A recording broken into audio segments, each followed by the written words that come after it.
Hello everyone, welcome back. Today you are staring at a piece of paper because we're doing craft today and I thought it would be fun to do some cool lettering.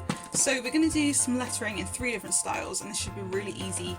We're going to do a fancy one, a funky one, and then one where we play with shape. I don't know what other word to use beginning with F for that. I guess physics has an F sound. Okay, so let's pick a word. Let's just go with the word fancy.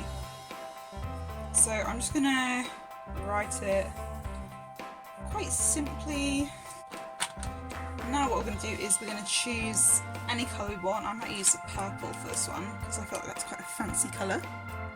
And I'm just gonna trace over what I've done.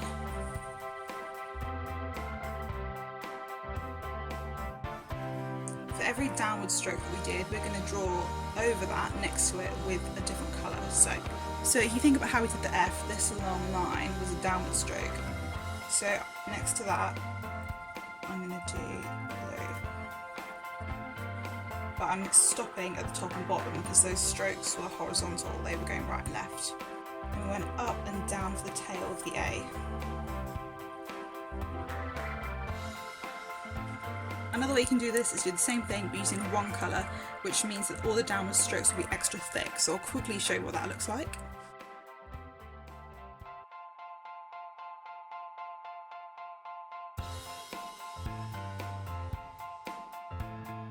Moving on to funky, let's write the word funky. And now a really cool thing we can do is look at the end of the letters and see what letters we can join to each other. So I might join the F and the U, make those connect there. Maybe the K and the Y here. Maybe even the Y can come all the way around like that. This looks like a smiley face. I might turn this into a smiley face. And that is our funky lettering. The final one is where we play with physics. So this means I am going to write a word, but I'm going to write it in a shape. I'm going to choose the word cool. So I want the letters to be touching the edge of the circle, but not going over it as much as possible.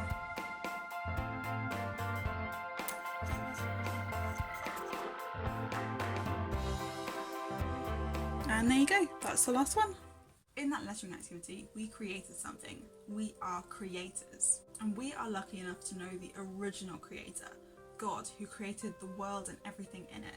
When you create something, you take pride in it and you nurture it and you care for it because you own it. That's your stamp on it. And in this world, you get to create your own relationship with God, unique to anyone else's. You create it, you nurture it, you care for it, you're responsible for it. So my question to you is, how are you doing with it? If your relationship with God was a plant, would it be healthy? Is it blossoming? Is it dying? Is it lacking something that it needs to grow? We know that plants need water and sunlight to grow, but what does your relationship with God need? It probably needs things like time and honesty, commitment, loyalty, love, trust and obedience. We can't just pick one of these things and expect our relationship with God to be healthy. If you had a plant and gave it loads and loads of sunlight but never any water, it's not going to live very long.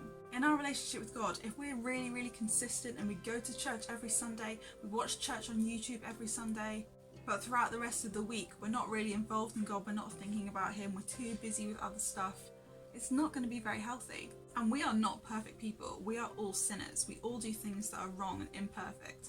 So that means our relationship with God is always going to be imperfect in some way. It doesn't matter if you're a new Christian and you don't know much about God.